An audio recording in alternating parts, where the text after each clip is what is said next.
Lo que importa presenta Animales Políticos con Daniel Matamala y Cristóbal Belolio. En el episodio de hoy, lucha en el barro. Conversamos con el gerente general de CADEM, Roberto Isixson. ¿Qué tal? ¿Cómo están? Penúltimo programa de esta temporada de Animales Políticos. Cristóbal Belolio. ¿Qué tal? ¿Cómo estamos? Miércoles, porque tuvimos que hacer una excepción de nuestros lunes habituales. El lunes fue feriado y ayer martes tuvimos el debate, el último debate. Nos vimos hace poco, idea mía, Cristóbal. Hace poco, cierto. Nos encontramos hace poco justamente comentando el debate. En la transmisión de anoche. Sí, ahora quiero sacar más información de ti que la que tú me sacaste ayer a mí. Así ya. que necesito saber cómo viste tú el debate.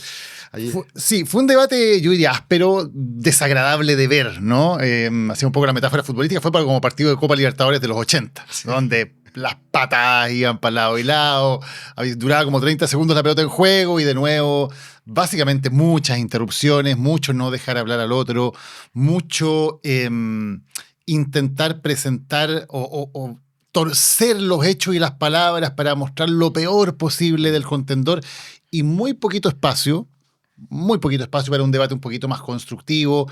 Ambos además básicamente se dedicaron a decir cuán malos son los otros, ¿no? Jara trató que el debate fuera sobre Kast, Kast trató que el debate fuera sobre Boric, pero ni Jara trató que el debate fuera sobre sus propuestas, ni Kast tampoco trató que el debate fuera sobre sus propuestas.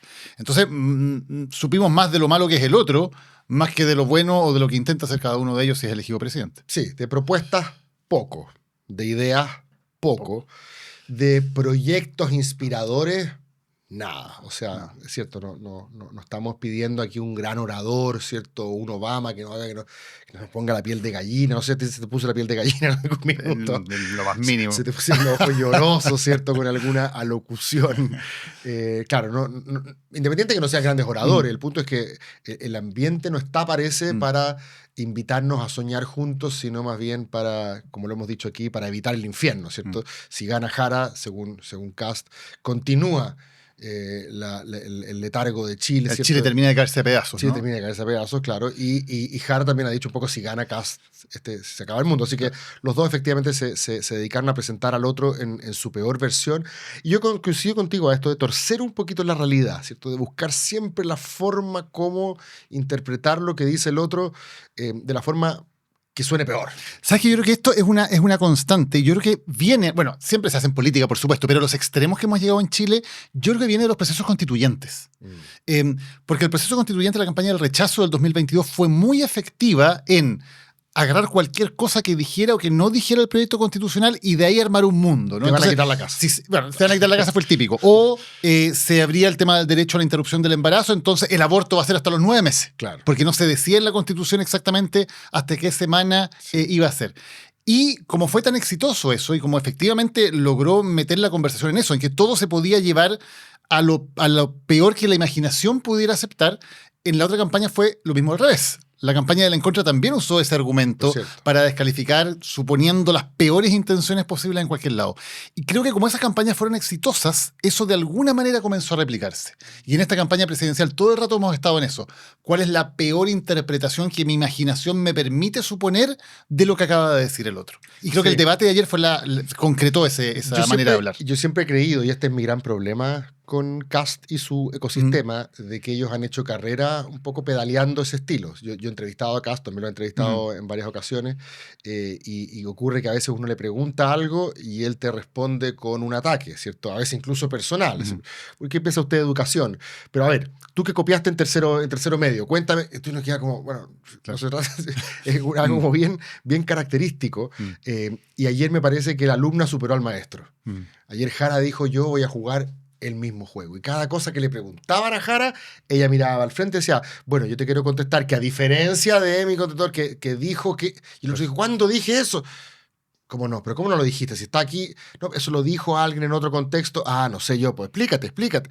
Y el otro... O sea, como que cada uno estaba tratando de, apenas le llegaba la pelota, ¿cierto? Pulverizar al otro. Y lo curioso es que desaprovechando la oportunidad de explicar lo que ellos mismos piensan. Nadie quería hablar de sí mismo, de su programa, decir, mira, te agradezco la pregunta porque mi programa vamos a hacer tal y tal cosa y tengo tales ideas. No. Era dar vuelta para no hablar de sí mismos. Y eso es lo curioso de esta campaña. Ellos rehuyen hablar de sus propias propuestas. Y el gran problema que tiene eso es que en realidad no sabemos en qué están en desacuerdo. Mm. Porque, por ejemplo, Jara le dice a Kast, tú quieres eliminar las 40 horas, pues está en tu programa. Kast le dice, no está en mi programa. Yo creo que lo de mostrar inconsistencia está bien. O sea, claro. si en tu programa dice A y después tú dices B... Que es el caso de las 40 horas, donde Kast tenía una inconsistencia. Claro, pero hay otros casos, como el de la PGU, ¿cierto? U otras cuestiones más, en el cual Kast decía, no, si yo no pienso eso.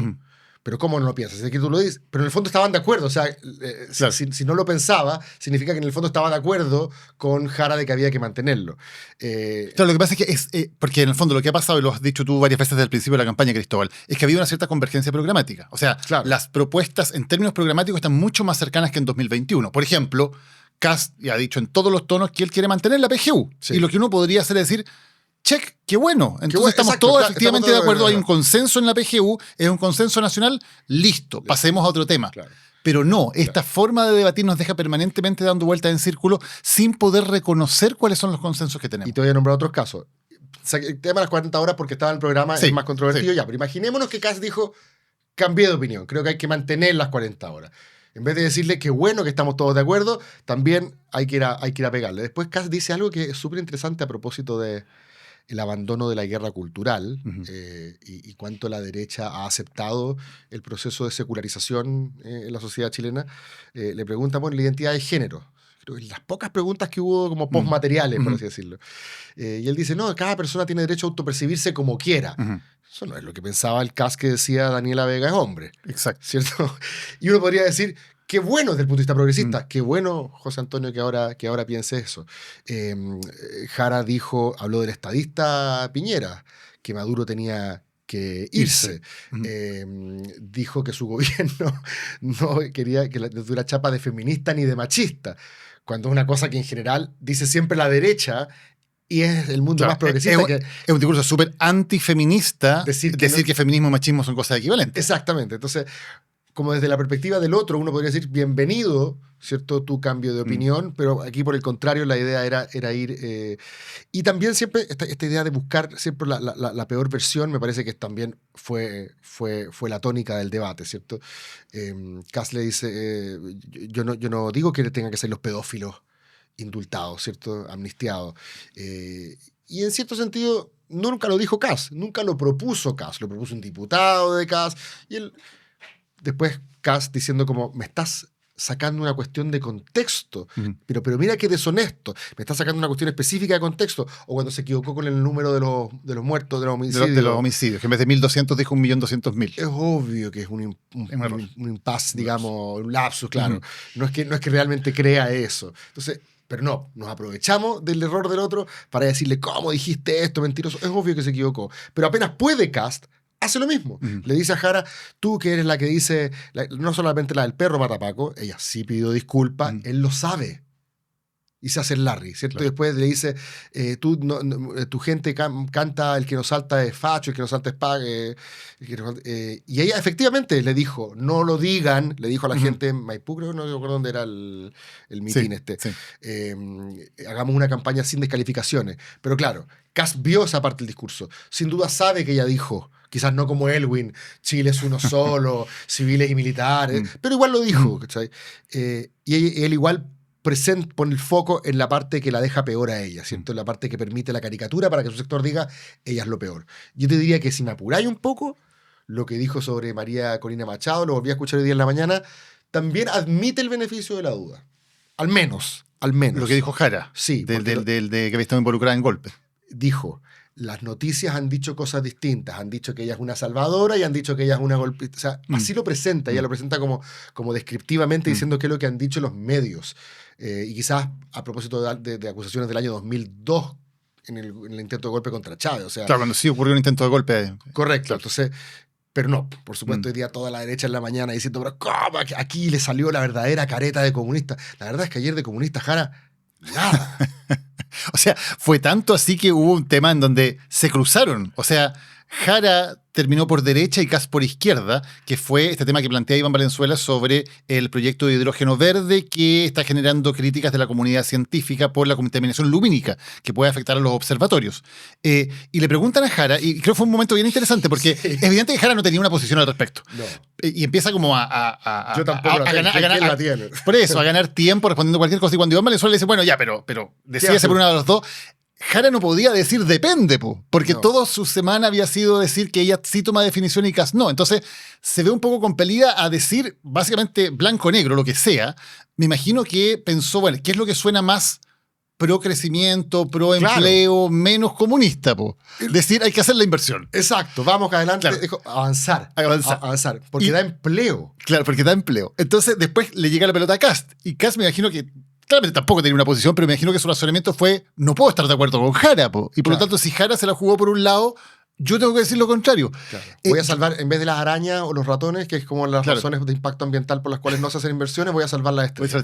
Yo estoy seguro de que ninguno de los dos tiene realmente la convicción de lo que dijo ayer, pero la dinámica del debate finalmente termina siendo tan absurda que los lleva a decir algo porque en la improvisación del momento creen que estratégicamente es lo mejor. Y terminamos, por lo tanto, con Janet Jara diciendo que hay que hacer la inversión no importa cómo, y José Antonio Caz diciendo no, aquí hay que El proteger. empleo, pero no a cualquier costo.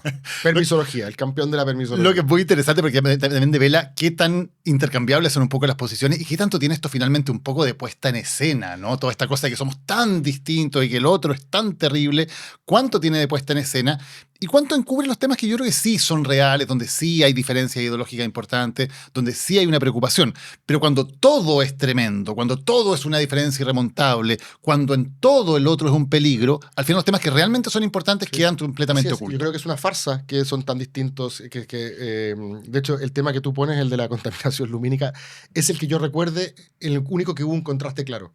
En los otros, ni siquiera en respecto de qué hacer en materia de qué hacer con Maduro. Al final, ninguno de los dos, no es que uno haya dicho se respeta la soberanía popular del pueblo venezolano y yo haya dicho, ¿cómo se llama? Entra a Estados Unidos con tanque. Que en otros debates sí, Kast ha dicho que él apoya la intervención militar de Estados Ayer Unidos no y lo Jara no. Claro. Pero ayer no fue el caso. De que, No, ayer no hubo diferencia salvo el tema de la contaminación lumínica.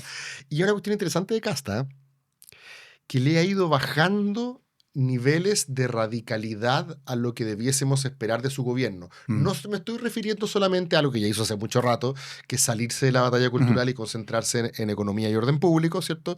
El famoso gobierno de emergencia, a eso ya estamos, ¿cierto? Bien acostumbrados. Pero además me llama la atención de que la derecha ha tenido en el último tiempo la convicción de que la izquierda, para no meterse con ciertos sectores capturados en el sector público u otros, ¿cierto? Para no quebrar huevo, sencillamente no hace las reformas que hay que hacer con valentía. Te pongo un ejemplo, aumentar la jubilación. Cuestiones que muchos expertos te dicen, esto hay que hacerlo, o no eliminar el impuesto al diésel, sino por el contrario. Incluso, o la reforma al Estado, ¿no? Que significa sacar funcionarios aquellas públicos. cosas que duelen, pero que todos sabemos que son necesarias, ¿cierto? Ayer lo que yo escuché de Kast es que ni siquiera eso. Él dijo, no, yo no voy a tocar nada. Como diciendo, no hay nada que vaya a ser muy doloroso para Chile que yo vaya a hacer. Mi cuestión básicamente se enfoca en gestión pública. Y así como algún día Sebastián Piñera, que ayer también fue canonizado nuevamente, así como ayer una vez Sebastián Piñera dijo en segunda vuelta, ¿sabéis qué más? Por mucho que yo no esté de acuerdo con la gratuidad universal en la universidad, me la como nomás. ¿Te acuerdas que una vez Manuel José Sandón creo que como que le dijo, si quieres los votos de Puente Alto, tienes que decir que estás a favor de la gratuidad? Y Piñera dijo, ya, ok. No se retrocede. París bien vale una misa. Correcto, no se retrocede ahí. Me parece con lo mismo de Kast. Entonces, si alguien cree que con Kast vamos a dar el salto al desarrollo porque va a apretar aquellas teclas que duelen, ¿cierto? Pero que en el fondo permiten avanzar hacia adelante en un modelo nuevo, una estrategia de desarrollo aventurada, osada. Yo ayer no vi nada osado. Un programa de gestión pública, y al final un poco lo dice, se va a tratar de pasar de la mediocridad a la excelencia. Es decir, con las mismas reglas del juego, con el mismo marco normativo, vamos a hacerlo mejor. Eso es súper piñerista, po. Sí. Vamos a hacer más o menos lo mismo, pero mejor. Así llegó Piñera a la presidencia. Esa fue la sensación que me dio ayer cuando terminó, incluso en su minuto final. Eso, puso énfasis en eso. Ahora, también pasa que yo creo que después de la primera vuelta, Kast queda un poco con este especie de coronación como presidente electo, ¿no? Tiene que gobernar un poquito en esa lógica de sobrevivir estas 4 semanas, con la lógica de que salvo que ocurra ocurra algo tremendamente sorpresivo, él va a ganar y va a ser presidente electo. Y creo que una de las cosas que pasan ahí es que Kast comienza a bajar expectativas en algunas cosas, Sí. especialmente en el tema de la migración, ¿no? Y ahí comienza con este discurso de que, bueno, que evidentemente todos sabemos que es imposible sacar, expulsar a 300.000 personas irregulares del país. Todos sabemos que eso es imposible. Como promesa de campaña funcionaba, pero me parece que Kast en algún momento dice, bueno, chuta, esto realmente voy a tener que llegar a la presidencia y realmente voy a tener que hacer algo al respecto, Claro. ¿no? Y comienza a bajarle al discurso. Y bueno, ya no es expulsión, sino que es invitación, y comienza a dar una serie de explicaciones que lo empiezan a enredar, y ahí a Jara se le abre de alguna manera un flanco, porque puede empezar a decir, bueno, Kast no está haciendo lo que cumplía, tiene distintas versiones de lo que quiere hacer. Inmigración, curiosamente, en este último debate se convierte en un tema en que Jara está a la ofensiva. Sí. Y Kast comienza a defenderse, y creo que no ha podido un poco armar un discurso que suene realista, ¿no? Sí. Que de realmente uno diga, bueno, este tipo sí tiene un plan, más allá de estar contando los días y pensar que la cosa se va a solucionar como mágicamente, porque Bueno, la gente va a querer salir Él y va descansa a tener mucho en cómo eso. salir. Sí. Y es interesante que se ha mostrado, a propósito de si respeta o no la separación de poderes, Ujú. la democracia liberal, cuestión que hemos hablado tanto Sí. aquí, ¿cierto? Es interesante como él también, como que deflacionariamente le tira la pega a los otros. Dice, mira, esto es un tema que está viendo el Congreso, esto es un tema que se está discutiendo en el Senado. Claro, los Ayer- indultos, por ejemplo. Claro, ayer Se lo saca. esto no corresponde a mí, ¿cierto? Una cosa interesante, no le quita el piso al diputado Mesa, sino que dice, esto es una conversación que está ocurriendo en el Congreso. Tal como no se lo quitó a Jorge Quirós No se también, lo o quitó a sea, Kast Quirós, ha dado señales a de que Valenzuela. Sí, defiende a su no se gente. inmuta. Sí, Claro.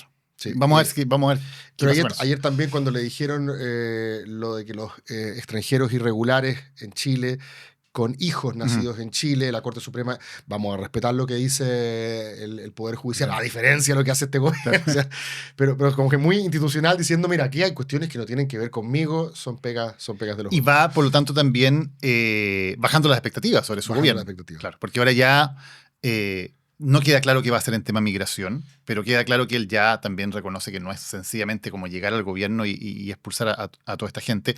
Incluso el tema de delincuencia ayer salió más complicado. Curiosamente, después de una campaña que, lo dijimos, para el tema de delincuencia era lo que había que hablar, el segmento sobre delincuencia se le complicó porque, claro, empezó toda esta conversación sobre los indultos, terminaron hablando de derechos humanos, de Krasnov. O sea, en esos momentos Jara logró llevar Sí. la conversación de temas que toda la campaña habían sido negativos hacia ella y poner a Kast a la defensiva. Sí, yo creo que Jara ayer el partido que fue a jugar es, mira, si este tipo me va a ganar, que salga sangrando de la cancha, que le cueste, ¿cierto? A la uruguaya, que salga magullado. Porque no es lo mismo perder por 20 puntos, y lo vamos a conversar de esto después con nuestro invitado, que quizás que perder por 15, por 14, por 10, ¿cierto? Y te digo más, Cristóbal, no es lo mismo perder por 14 puntos, dejando la sensación de que hizo todo lo posible y que se enfrentó a Kast y que aleonó a su gente, que perder a lo mejor por los 14 puntos, pero con la sensación de que no hizo mucho, que fue una especie de guillé, que fue blanda, ¿no? Claro. No, sí, lo único o sea, marxista que ha hecho ha sido agudizar las contradicciones en esta segunda vuelta. Eso ha sido muy marxista, Eso es lo verdad. único que ha hecho. Y además es una cuestión interesante, que lo hemos conversado, que quizás el gran éxito de Kast durante este último tiempo ha sido presentarse como el gran anti-Boric. Claro, que ¿cierto? lo ha intentado hacer, lo intentó hacer ayer de nuevo. Exactamente, y cuando hay un presidente impopular, qué mejor negocio de ser la némesis de ese presidente en un ciclo oposicionista donde después te va a caer a ti la pelota, ¿cierto? En el caso de Jara es interesante que ella ya está invirtiendo un poco en ese rol. Ella es El la anti-Kast. Claro. Y ayer trató de que todo el rato el debate fuera sobre Kast. Eso es muy interesante. Y una cuestión para finalizar esta previa, que también me pareció que ayer apareció un poco, esta cuestión que ya no solamente la he dicho yo, la dijo Altman en una columna el fin de semana, creo haberse la escuchado también a Rafael Gumucio, esta teoría de que este domingo puede terminar por morir definitivamente el clivaje del sí y el no, ¿cierto? La división tectónica en la sociedad chilena, donde a la gente le preguntaban si quería que siguiera o que se fuera el dictador para la casa, ¿cierto? Y dependiendo de esa votación, básicamente tú seguías fidelizado, ¿cierto? Si votaste por el sí, votabas por los de la Alianza, se llamaba en su época. Si votabas Se por llama Democracia y Progreso. Democracia y Progreso, después tuvo muchos Alianza, nombres, ¿no? después Chile Vamos, claro. Que Chile, Coalición por el Cambio, se llama Coalición por el Cambio, sí. y si votabas por el no, votabas por la Concertación después, nueva mayoría. Tan así que el único de la derecha que ganó en estos 35 años fue uno que votó por el no, ¿cierto? Mira. Entonces la teoría es, ahora nuevamente el 2022, tal como el 88, tuvimos plebiscito, votaron todos los chilenos, por lo tanto el 2022 y la configuración resultante, que es un rechazo mayoritario, un apruebo minoritario, sería la que empezaría a contar de ahora en adelante para leer la política chilena. ¿Dónde está la división? Ya no en el 88, sino que en el 2022. Y si bien Frey y Amarillo no le traen ni un voto nuevo, digamos, a Kast, simbólicamente reconstruyen el mundo del rechazo, ¿cierto? Si tú vas al 88, Frey y Kast en veredas opuestas. Si vas al 2022, Frey y Kast ambos en el rechazo. Y ayer se notó como nuevamente Jara trató de decirle, hey, no se olviden del 88 todavía, ¿cierto? De tu amigo Krasnov, y de hecho mencionó una historia bastante dramática, ¿cierto? De una víctima de Krasnov. De una víctima de Krasnov, como para tratar de recordarle a los chilenos de que todavía tiene ascendencia, debe tener un cierto imperativo moral, ¿cierto? Pensar en clave 88. Claro. Darle un tono emocional también y que no se vea solamente como un discurso antiguo. Y claro, bueno, el domingo, si los resultados están en el barrio del 62-38, esa tesis, por cierto, va a agarrar mucha fuerza como ratificación. Si se mueve más cerca de un 55-45 o algo por ahí, probablemente va a perder un poquito de fuerza como explicación. De números, entre otras cosas, vamos a hablar con nuestro siguiente invitado. Vamos. Podría ser tú es una iniciativa conjunta de Abofem y el estudio jurídico AML, Defensa de Mujeres, que cuenta historias de inequidad, de injusticia que viven las mujeres en Chile, que sufren distintos tipos de violencia que no están cubiertas por las tres causales. A continuación, al respecto, vamos a revisar una historia real que le ocurrió a una mujer chilena a través de una recreación.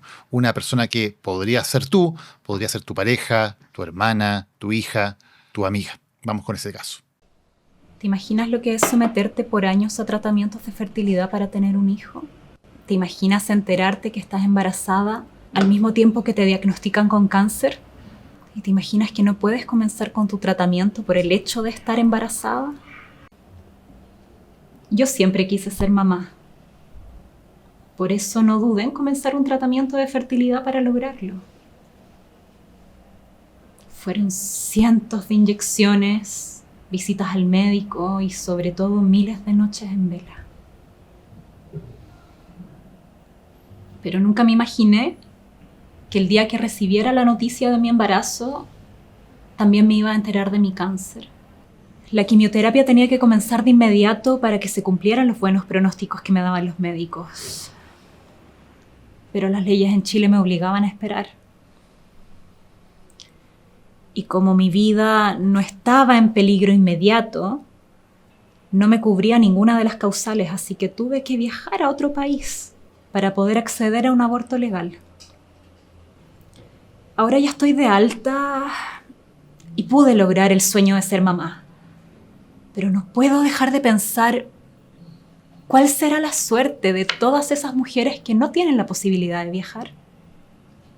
Podría ser tu historia. Podrías ser tú. Ya estamos de regreso en Animales Políticos este miércoles. ¿Qué día es hoy? ¿Qué fecha? ¿10? 10. A 4 días. A 4 días de la segunda vuelta que le pone fin a esta teleserie y estamos con un experto en estas lides, un experto electoral, es el fundador, director de CADEM, Roberto Isicson. Un placer estar aquí contigo. Muchas gracias por la invitación. Ni experto electoral ni fundador de CADEM, pero las funciona dos igual. cosas pasan. Al final pasan.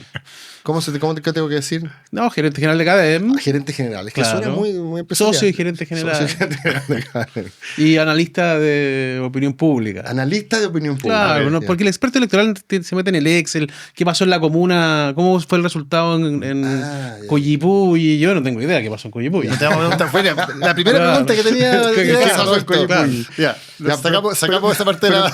Oye, el diputado Juan Pérez que ganó en... Oye, y en la chapa de analista, partamos por lo de ayer. ¿Te parece echar un vistazo así? Sí. General. ¿Qué te pareció? A ver, yo creo que en términos generales era un debate que funcionó como se esperaba que iba a funcionar producto de Archi. O sea, yo creo que la estrategia de... Sabíamos todos que en Archi, dada la distancia que traía Janet Jara con José Antonio Kast, iba a ir por todo, y la estrategia de Kast fue ponerle freno a mano, ¿cierto? Echarse para atrás, dejar que pasara Janet Jara y no responder, evadir, jugar con el tiempo. Y esa estrategia Esa fue la de Archi. La de Archi. Y eso recibió una camotera de parte de los analistas del medio, un poquito también de las encuestas en el margen, pero Janet Jara Ocasio quedó instalada claramente como la ganadora del debate, a pesar de que no trajo intención de voto, pero eso genera un efecto, y era evidente que José Antonio Casi iba a salir con una actitud distinta en este debate, a no dejarle ese espacio, igualar la conversación. Y por lo tanto que iba a ser un debate áspero, que iba a ser duro, que iba a ser peleado. No, yo no hubiera esperado al nivel. Yo creo que en los primeros 40 minutos no se entendió nada. No. Y yo creo que ahí sí hay un rol de los moderadores, yo quiero decirlo. O sea, el rol del periodista, que me imagino es súper difícil y todo, pero debe haber sido. En un par de veces se lo llamaron a la pero más tarde. Sí. Como al minuto. Dejaron que se agarraran. Dejaron que el primer tiempo se tratara de este. Porque ni siquiera Barro lo llamaría, porque al Barro a la gente le puede gustar, pero cuando se escucha, los primeros 40 minutos no se escuchó nada. Es como esos árbitros que dejan pegar, fútbol inglés. Ahora también lo que déjame un poco en defensa, cuando hay dos tipos que se quieren pegar, tú muy árbitro podrás Claro. ser, puedes mostrar tarjetas, pero se van a pegar igual. Sí, digamos. O sea, obvio. también necesitas como cierto nivel de colaboración Pero de los pugilistas. Pero ¿no? uno quiere ver la patada, pues acá no se veía No, estoy de nada, acuerdo, porque estoy de acuerdo. era como partido Estoy de de acuerdo. fútbol en nieve, ¿te fijáis? Hablaba al mismo tiempo. Claro, la primera una pregunta locura. cruzada fue un desastre. Un desastre. No se entendía absolutamente nada de lo que estaban preguntando ni respondiendo, hablaban al mismo tiempo. Sí. Entonces, bueno, como encuestador, acá pasan dos cosas, que es difícil anticipar resultados, porque primero, si la encuesta no dice lo que yo digo hoy día, ¿cómo que no? ¿Qué pasó, digamos, cierto? Y anticipar, Chile se ha vuelto también cada vez más complejo. Ahora, yo creo que este va a ser el debate con la peor evaluación. Nosotros hemos seguido todos los debates desde el 21 a la fecha. Evaluación del debate. Del debate, del debate. Y creo también que ni José Antonio Cast ni Janet Jara van a tener nota azul. El de Archie Cast tuvo un 4-1, Janet Jara un 4-4. Yo creo que vamos a ver notas rojas. 3-8, 3-9. Ninguno va a haber pasado de curso. Y eso es empate a 0. Claro. O sea, en ese contexto. No se produce, imagino que lo que los candidatos intentan cuando hacen esto también es decir, bueno, por lo menos voy a alienar a mis huestes, ¿no? Mi gente va a decir, acá mi candidato, mi candidata defendió sus propuestas, no se dejó amilanar.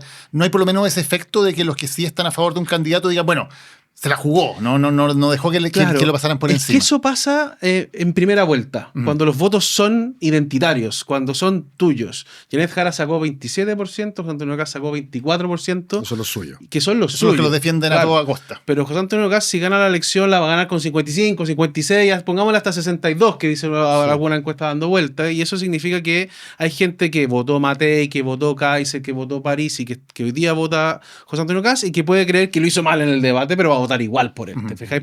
Porque no quiere que gane Janet Jara, porque es del Partido Comunista, porque no quiere que gane la continuidad de Gabriel Boric, porque le gustó la idea de José Antonio Cast del gobierno de emergencia, o sea, la razón que sea. Entonces, en ese contexto, esa persona es más libre de decir lo hizo bien o mal. Entonces, claro, tú puedes aleonar, pero en la segunda vuelta no te sirve porque es sobre una base que es más pequeña. Y de hecho, yo creo que saliéndose un poquito de la coyuntura, y cuando uno analiza la elección, probablemente lo más relevante para largo plazo son dos cosas desde mi punto de vista. Uno, la consolidación de una política más a la peruana. Donde tenemos en primera vuelta candidatos de 8%, donde ninguno supera el 30% en primera vuelta. O sea, lejos estamos del casi 60% de Eduardo Frei, del 48% de Lago, del 46% de Bachelet, del 44% de Piñera. Llevamos 2 elecciones seguidas donde ninguno de los dos punteros supera el 30%. Exacto. Y de hecho llegamos 2 elecciones seguidas donde los que pasan a la final no eran necesariamente los que estaban 12 meses antes. Primero. Porque antes Chile pasaba mucho, Exacto, era muy parecido. claro. El que partía primero terminaba primero. Exacto. Eso se acabó. O sea, hay dos cosas muy distintas. La fragmentación y cierta impredictibilidad, como se dice. Claro. Bueno, eso. Y eso tiene que ver tanto con la oferta, nos hemos preocupado mucho de la oferta, ¿cierto? La calidad de los candidatos y poco de la demanda, ¿cierto? O sea, que las audiencias están mucho más segmentadas, Claro. que son intereses muy distintos, digamos. Entonces, yo creo que eso es un cambio súper importante para el largo plazo, porque esto yo creo que ya con esta elección queda claro que llegó para quedarse. Segundo, el fenómeno del populismo. O sea, Chile no está exento de lo que está pasando en el mundo, el populismo sigue presente y no solo eso, sacó casi... 1 billón de votos más, digamos, expresado en distintos candidatos. El cortoplacismo, la frase rápida y corta, la necesidad de la solución del bolsillo inmediato.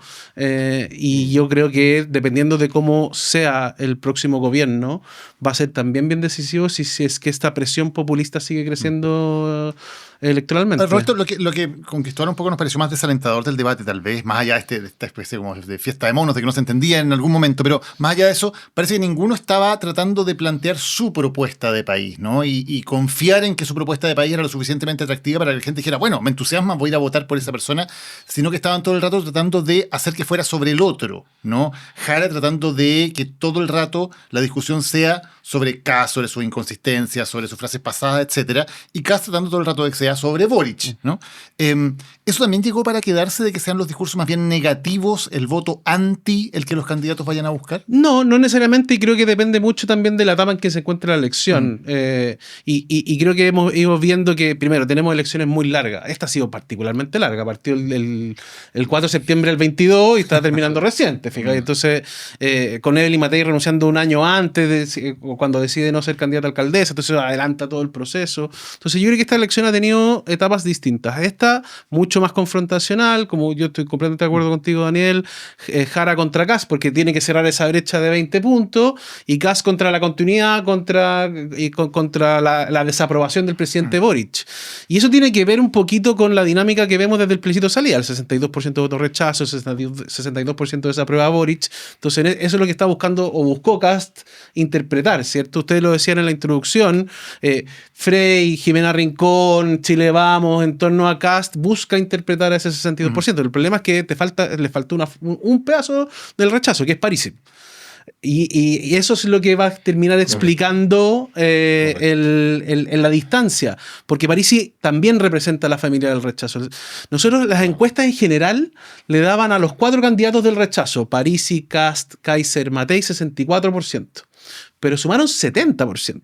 Eso significa que además Parisi no solo es parte de la familia del rechazo, sino que además aportó votos del apruebo. Claro. ¿Te fijáis? Y alguien que en su momento creyó que el estallido era una manera de manifestarse para que la élite despertara, y que quedó frustrada porque sienten que fue secuestrada esa ilusión por el frente amplismo. Por... Una clase media emergente que después del estallido se abandonó y que de hecho se precarizó. Sí. Y esa clase media precarizada que tenemos hoy día, que ha vivido los grandes impactos del estallido, digamos, hoy se volcó hacia Parisi. Sí. De hecho, o sea, a Parisi le fue muy bien en las zonas rurales, claro. Pero muy bien. O sea, ese empeño que tienen las zonas rurales es gente que en el fondo estaba buscando soluciones de corto plazo y arréglame el bolsillo. Roberto, hablemos un poquito de eso, porque la evaluación de las encuestas, en general la tuya y las encuestas más mainstream, digamos, las con más trayectoria, con qué compararlas, estuvieron bastante bien en casi todo, dentro del margen de error. A Kast le fue un poquito mejor, a Jara le fue un poquito peor. Estuvieron muy bien en todo, salvo en Parisi. No, ahí se equivocaron, no lograron magnificar la dimensión del fenómeno de Parisi.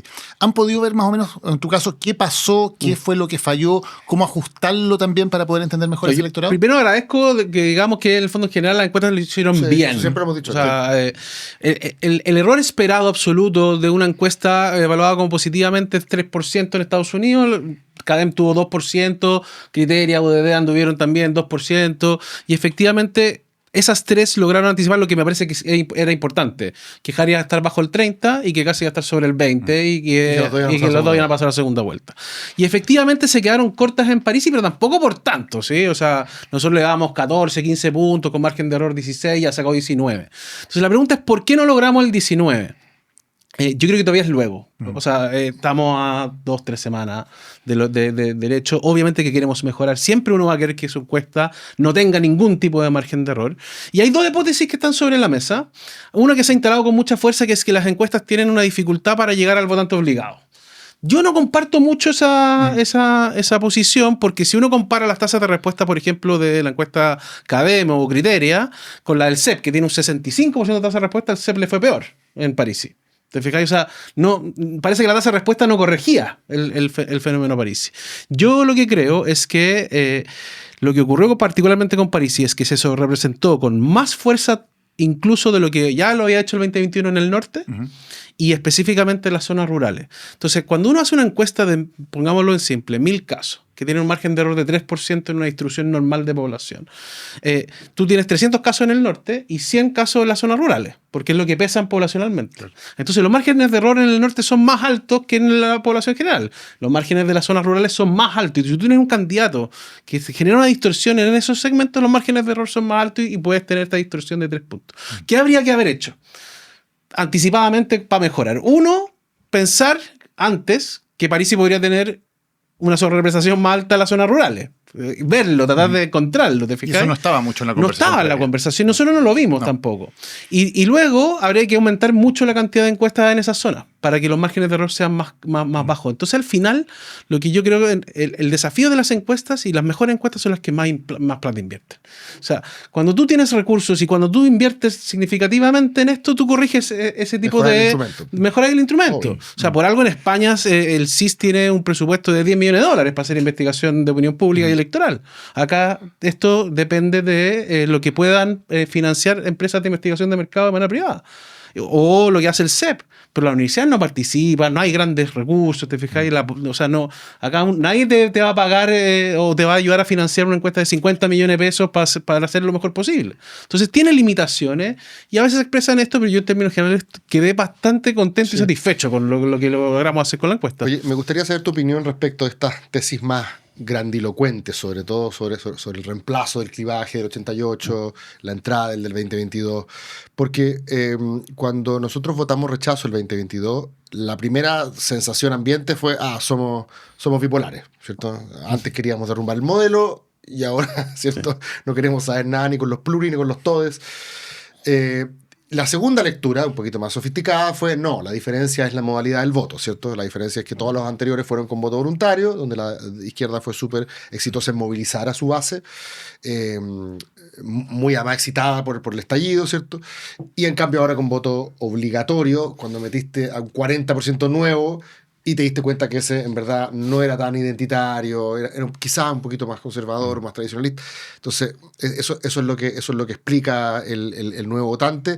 Y como ese votante sería un poquito más autoritario en lo político, un poquito más libertario en lo económico, en el sentido que quiere que la distribución se quede en su bolsillo, un poquito más tradicionalista o conservador en lo moral, es el Chile profundo de derecha, ¿cierto? Y después apareció, cuando ganó el en contra el 2023, apareció la tercera teoría, es que no es que el nuevo votante sea estructuralmente de derecha, es que es un votante oposicionista, ¿cierto? El nuevo apellido de Chile no es González ni Tapia, sino que es Contreras, ¿cierto? De qué se discute que yo me pongo, y si la LID me propone un tema, yo se lo tiro por la cabeza, ¿cierto?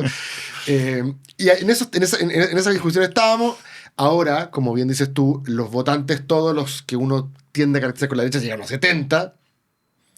¿Crees tú que se reivindica un poco la teoría de que este nuevo clivaje del 2022 favorecería estructuralmente a la derecha y por lo tanto nos aprestamos a un ciclo que quizás no sea tan volátil, que quizás tenga mayor continuidad en el tiempo? 8, 12 años, no sé. Mira, yo lo primero que diría, no me atrevería a sacar ni una conclusión contundente y decir va a gobernar la derecha los próximos 12 años porque el mundo viene para allá, y se escribieron tantas columnas de que con el triunfo de la elección municipal en octubre del 2024 volvió a ganar el centro. Claro. O sea, columnas de analistas y analistas que decían ganó la moderación, ganó el centro, viva la democracia liberal y la segunda vuelta entre el Partido Comunista y el Partido Republicano. ¿Te fijas? Entonces, primero yo invitaría a tomarse las cosas con más calma. Yo soy de los que cree que Chile abrió un proceso en el estallido social que todavía no ha logrado cerrar. Se abrió un nuevo proceso político, económico y social que no hemos logrado resolver por distintas razones, porque además de ese proceso que se abre con el estallido social, se empieza a cruzar fuerzas complementarias. La pandemia, que tuvo factores estructurales que nos llevaron a hacer 3 retiros de fondos de pensiones con los efectos económicos que tuvieron. Una generación entera aprendió lo que era la inflación. Yo tengo 42 años y no tenía idea lo que era la inflación y tuve que convivir con una inflación que en 2 años llegó a ser un 21%. Después vinieron los procesos constitucionales, el desmadre de un sector, de un segmento político, del derrumbe de los ismos, ¿cierto? El triunfo del rechazo, luego el Partido Republicano, el triunfo del en contra. Luego viene el fenómeno de seguridad y que viene acompañado de esta crisis económica. Entonces, esta cuestión es multifactorial y yo creo que estamos en un proceso político y social que se abre en el estallido y que todavía no hemos logrado cerrar. Hay noticias positivas. Es cierto que no logramos ponernos de acuerdo en nada durante los casi 6 años. Al menos lo hicimos de manera democrática. Yo creo que eso es una buena noticia.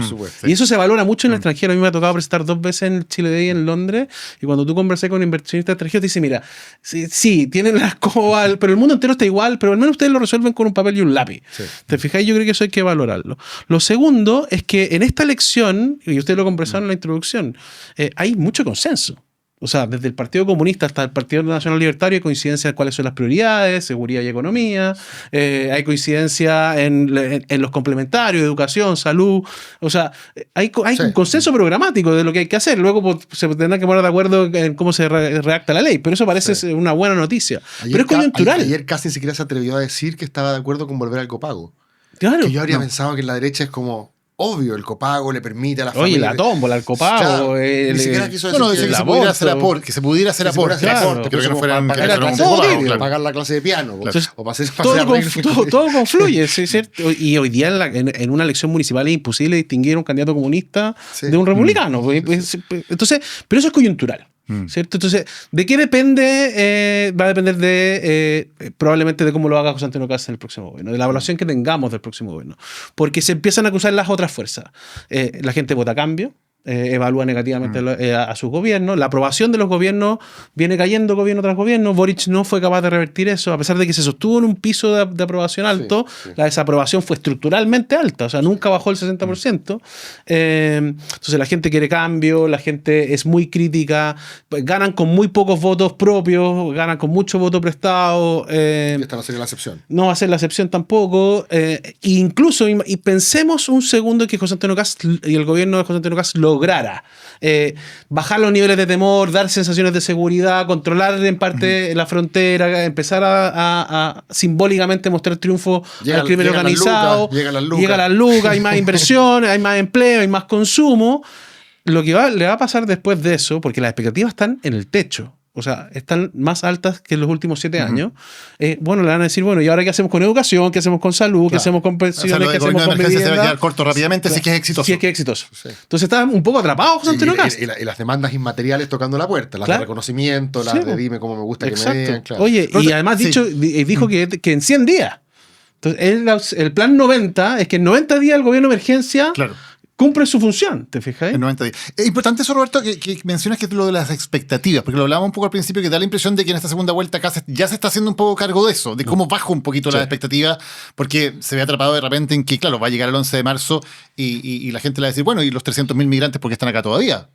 Porque no están todos ya en aviones rumbo a Venezuela, ¿no? Y ha tratado de bajar la expectativa un poco. ¿Dónde se ve? ¿Cómo miden ustedes esa expectativa tan alta sobre lo que puede ocurrir? Por ejemplo, hoy día, a ver, todavía Chile sigue teniendo una evaluación negativa sobre su presente. 6 de cada 10 chilenos creen que el país va por un mal camino.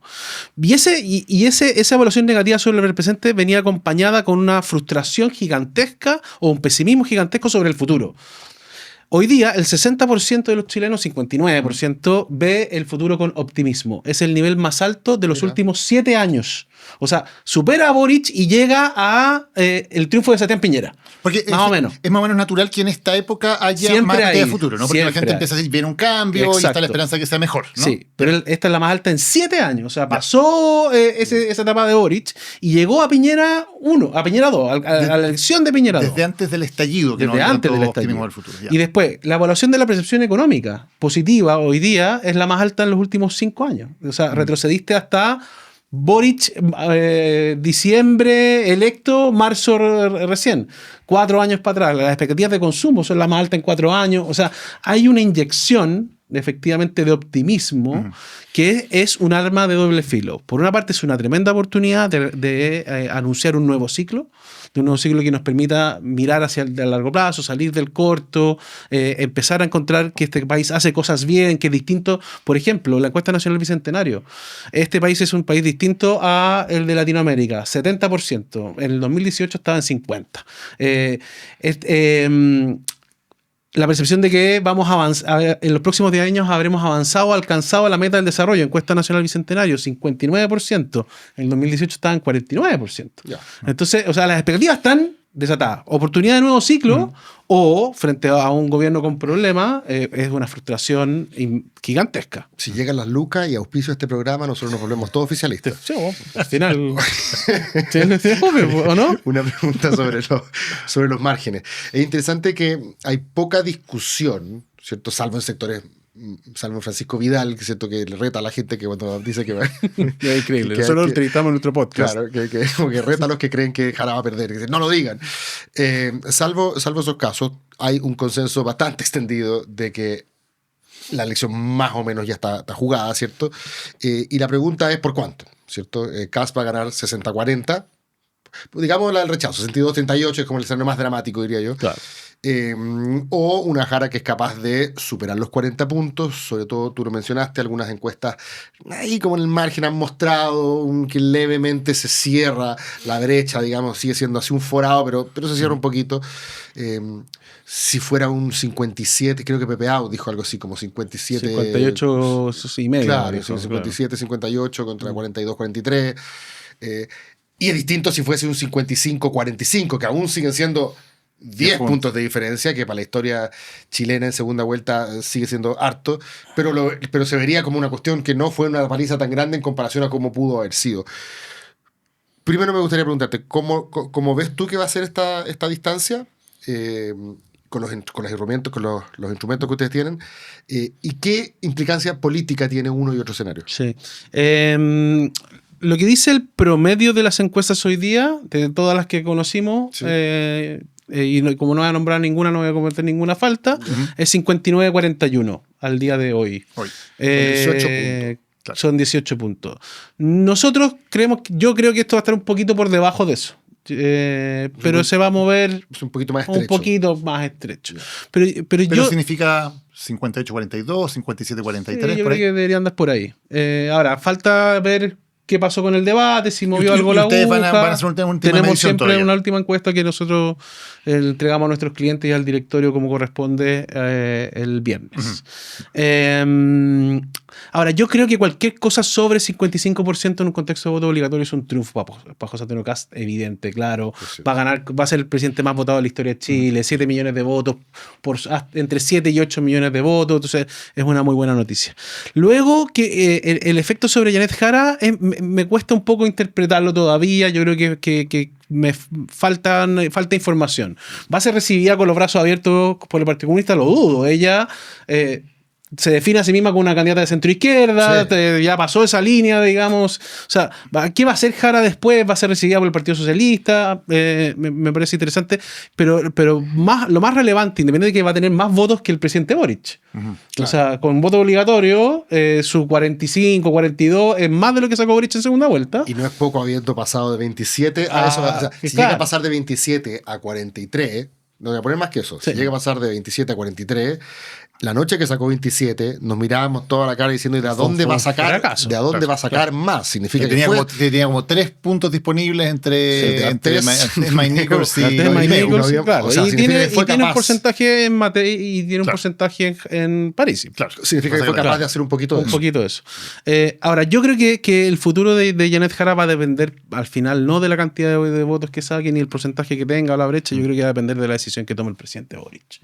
Yo estoy convencido de eso. O sea, el presidente Boric se va a quedar en Chile, va a ser el líder de la coalición, va a jugar un rol político activo o va a salirse por un tiempo, se va a ir a viajar, a acumular doctorados honoris causa, charlas internacionales. Le va a dejar ahí el espacio. Y si eso es así, yo creo que Janet Jara evidentemente va a tener un espacio de liderazgo. Pero con independencia de ella en particular, con independencia de la disputa de liderazgos en el mundo de la izquierda, centroizquierda, que va a ser oposición, para ese mundo en general, para el mundo progresista, desde el punto de vista anímico, de reconstrucción política, ¿tiene alguna relevancia esto? O sea, Poco. ¿cierto? Yo creo que poco porque en el fondo va a ser la constatación de que esta elección se acabó el 4 de septiembre del 22, digamos, y que hay una necesidad de reconstruirse, que tienen una debilidad estructural en los temas de seguridad y economía que van a tener que encontrar caminos, la izquierda en términos generales, de poder conectar con esos temas que son las prioridades no solo de Chile, sino son las prioridades del mundo.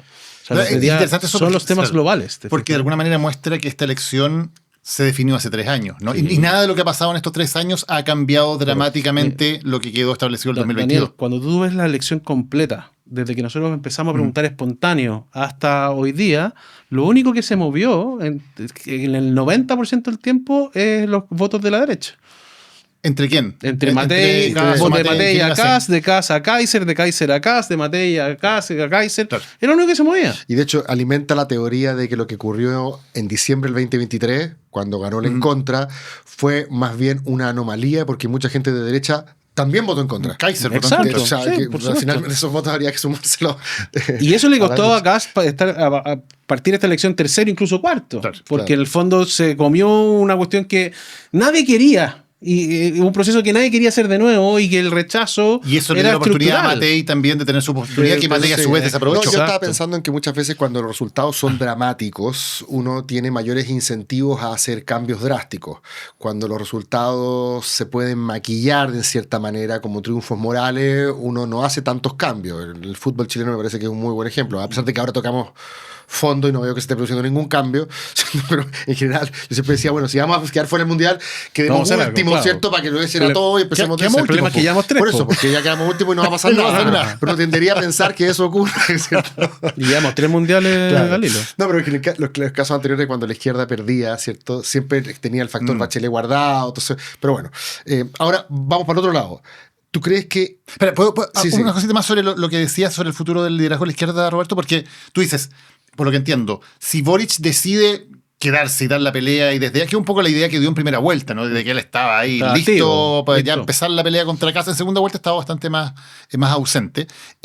¿Tú crees que si Boric quiere llenar ese espacio, Jara no tiene con qué pelearle? Y te pongo otro nombre, Tomás Vodanovic, No, yo que creo que también me no. parece muy bien. ¿Crees que no le van a poder pelear? No, yo creo que no, fíjate. Yo creo que el liderazgo del presidente de la República en la coalición y en la izquierda y lo que ha logrado en términos de aprobación e identificación con su figura y su gobierno es algo bien increíble. O sea, que este gobierno, a pesar de todas las crisis que ha tenido, que los niveles de temor que hay, los niveles de decepción con respecto a la economía, tenga todavía y se haya mantenido estable en un 32% de aprobación, tiene su gracia? es una gracia que no la tuvo Bachelet, no la tuvo Piñera y le da un goodwill para adelante. Le da una base muy estructural propia de él para reconstruir. Yo en eso estoy con Sebastián Edwards, creo que lo dijo. Si José Antonio Kast lo hace mal, la segunda vuelta del 30 va a ser entre París y Boric.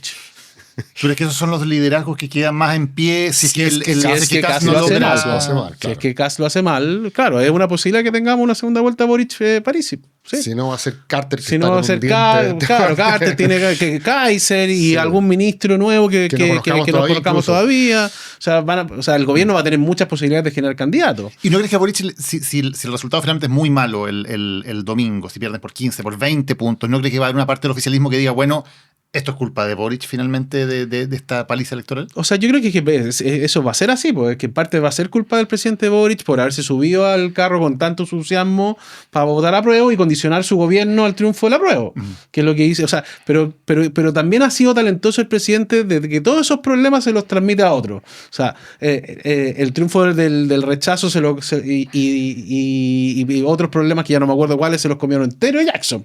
Que, o sea, no puedo ser ni candidato a diputado. Entonces, no, ¿te fijáis? Claro, sí. Entonces, el presidente ha logrado poner Sí. los problemas en otros lugares y en ese sentido salvar. Se salva Pero más va a el ser- mismo que su gobierno. Claro, de todas maneras. Entonces, va a ser, yo creo que obviamente va a ser parte responsable de la derrota, es evidente, pero no más que el Partido Comunista, Ya. que Para el otro lado ahora, porque ha pasado las últimas 3 veces, Piñera 2, Bachelet 2, Piñera 2 y Boric 1, que los presidentes en segunda vuelta han sacado una holgada diferencia, ¿cierto? Y por lo tanto se han enamorado un poco de los diagnósticos y han dicho, este es mío. tengo un mandato. No, tengo un mandato del cielo. amplio, ¿cierto? Un mandato del ¿Cachai? cielo. Chile cambió. Chile quiere, Chile cambió. Chile quiere esto, ¿cierto? Y al rato nos hemos dado cuenta que no es tan así, ¿cierto? Duró un año hasta que apareció Cabal en el caso de Bachelet 2, duró un año y algo en el caso de Piñera 2 hasta el estallido, duró menos de un año, unos meses en el caso de Boric. Catrillanca y después Catrillanca, remata esa- estallido. Exacto. Entonces, puede que Kast haya tenido suerte de que su propio terremoto pasó antes, que fue el de diciembre del 2023, cuando se rechazó la Constitución. Pero como fuese. Me imagino que si gana por una diferencia holgada, más encima el presidente con mayor voto de la historia, van a haber muchos que van a decir, vamos por todo. O sea, ¿a quién no le crece el diente, cierto? Para no decir se le calienta el hocico. ¿A quién no le crece el diente si es que ve esa diferencia?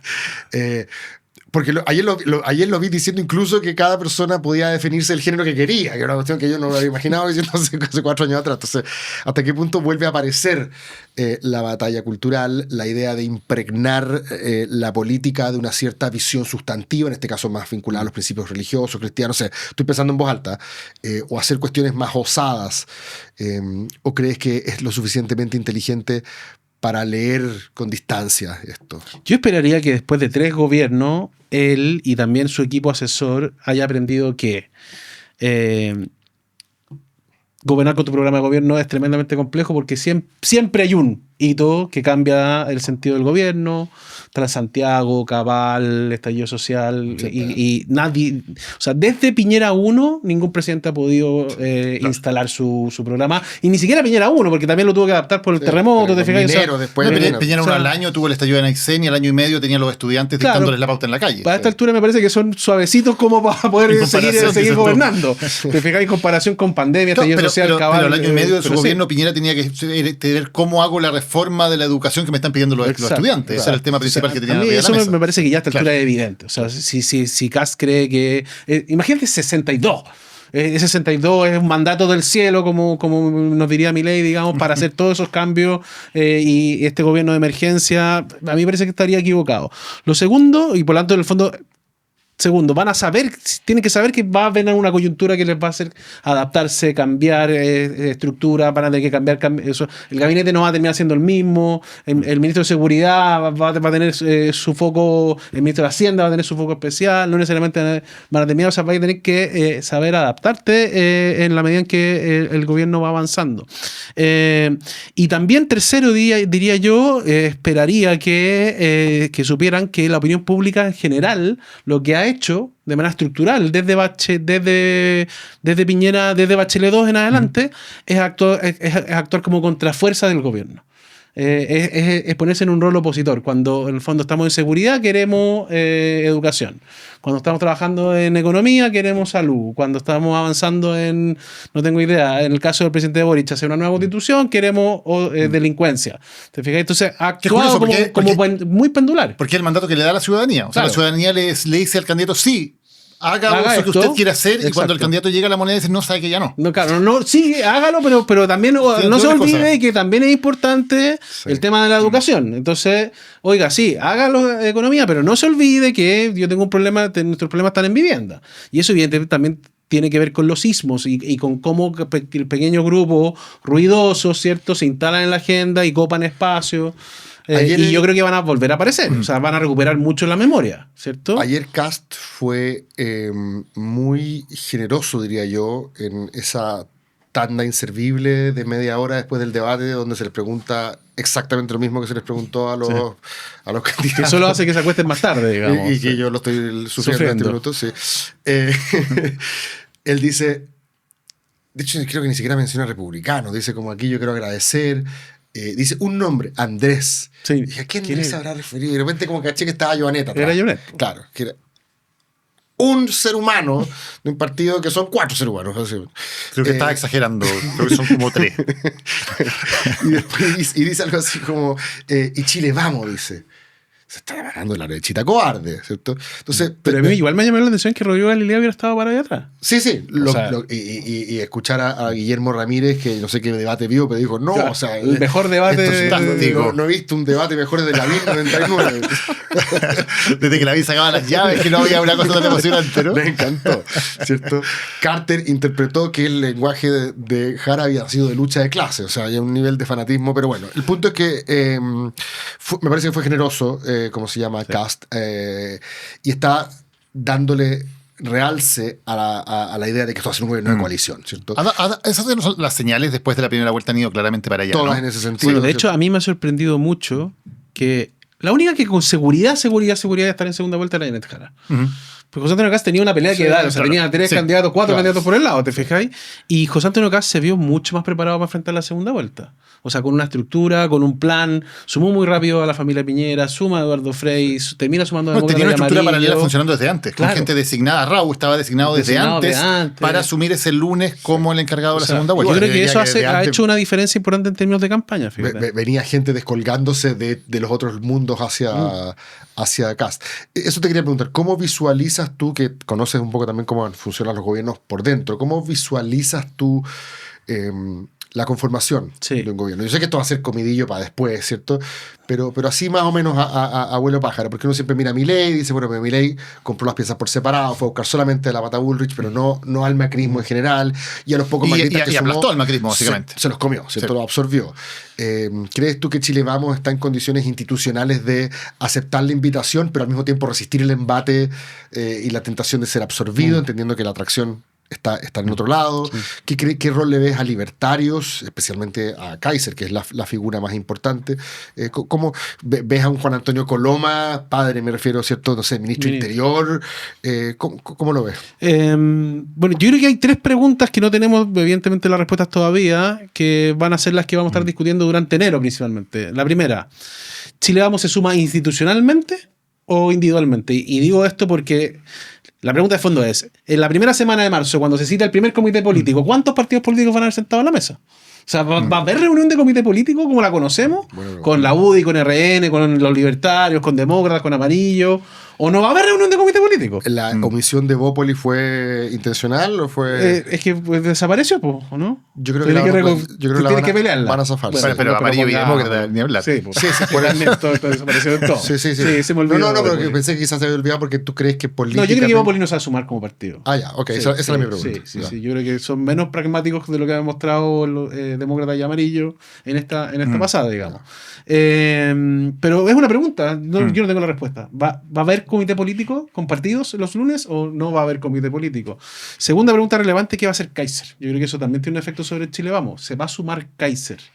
Y el Partido Nacional Libertario a una coalición de gobierno con José Antonio Kast, o va a ser la gran Kast del 21 se queda afuera y te apoyo cuando estoy de acuerdo, pero te critico cuando no, y construyo mi elección para el 30. Claro, Yo creo que eso... Con mi factotum en el Senado. Lo que uno ve hasta ahora es que uno podría decir, parece estar disponible a sumarse, pero de nuevo, no lo sabemos. Yo creo que hay una decisión ahí sobre la mesa. Y la tercera, que también me parece relevante, es Parisi se va a quedar en Chile o no.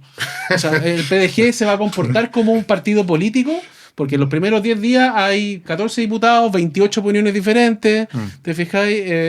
O sea, entonces, yo creo que esas 3 cosas son importantes para tratar de dimensionar cuál va a ser la dinámica.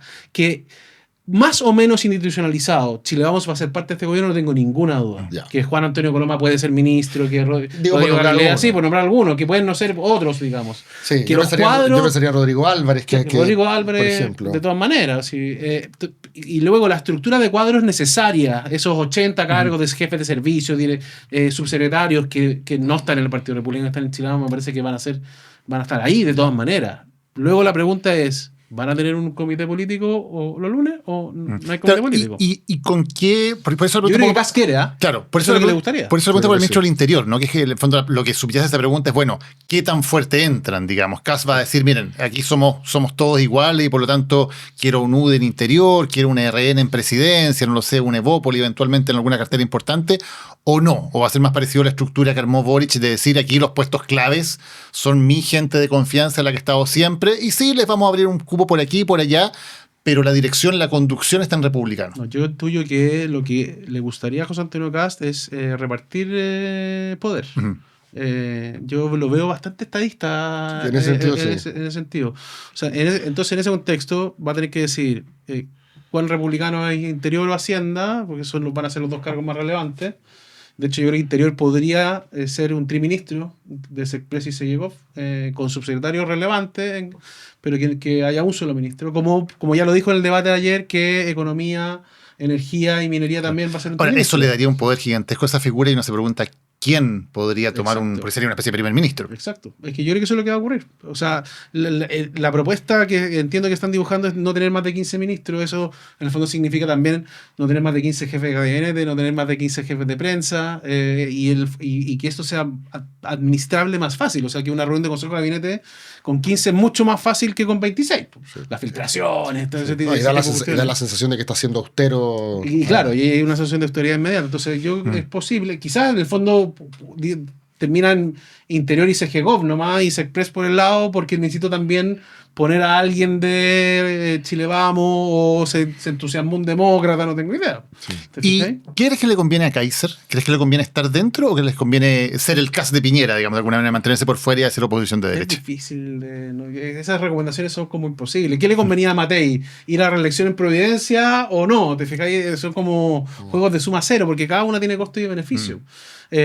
Si Johannes Kaiser logra institucionalizar el Partido Nacional Libertario, tiene financiamiento, algún centro de estudio, está disponible a hacer la pega larga, probablemente le venga electoralmente quedarse afuera. Pero si quiere en el fondo institucional aportar a Chile, a jugar desde dentro, ser un ministro relevante en alguna cartera importante, ¿te fijáis? Le va a convenir estar adentro. Entonces yo creo que tiene cada de esas decisiones tienen costo y beneficio y luego cada uno la evaluará personalmente, ¿te fijáis?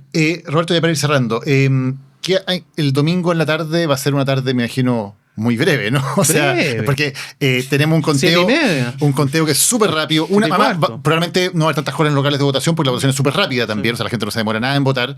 El conteo no se demora nada. Los resultados son rápidos y espero que veamos también esta cosa que yo siempre le digo que nos enorgullece tanto, ¿no? De que en Chile los votos se cuentan transparentemente, rápidamente, el perdedor reconoce al tiro la derrota y antes de que anochezca ya está cerrado todo, ¿no? Bio y Mega van a tener un problema de tratar de ganar el CERVEL con sus mesas predictivas, porque el CERVEL va a correr muy rápido. Yo creo que a las 7:15, 7:30, esto va a estar completo y absolutamente cerrado. Y va a iniciarse el proceso republicano institucional, que me parece que también es una muy buena noticia. El llamado al presidente Boric. Se recompone la terapia de pareja que vimos ayer. Exacto, Se recomponen, termina con el salud. llamado.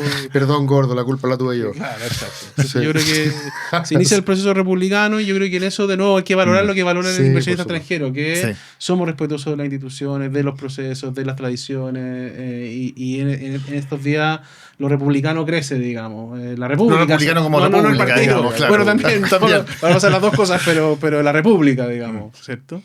Ya, es una Bien. buena cosa que no hay que olvidar. Qué bueno, entonces nosotros nos quedamos en la cuenta regresiva hasta el domingo y nos vemos el lunes, ¿no? El lunes nos vemos con el Último último programa de esta capítulo temporada. de esta temporada. Porque vendrán más intrigas. Más intrigas en el... Los auspiciadores, o sea, que no sé si, Espero que eso con no se Cas sabe. venga la Eso no- marraqueta por Eso último. no se sabe, pero sí vendrá un año 2026 súper entretenido, así que vamos a estar haciendo animales políticos. Pero nos queda el programa del lunes todavía Nos queda ya con los sí, datos arriba de la mesa. Muchas gracias, Nada, Roberto. encantado. Muchas gracias por la invitación. Gracias, Roberto. Nos vemos el lunes en el último capítulo. Chao. Animales Políticos fue presentado por Lo que importa.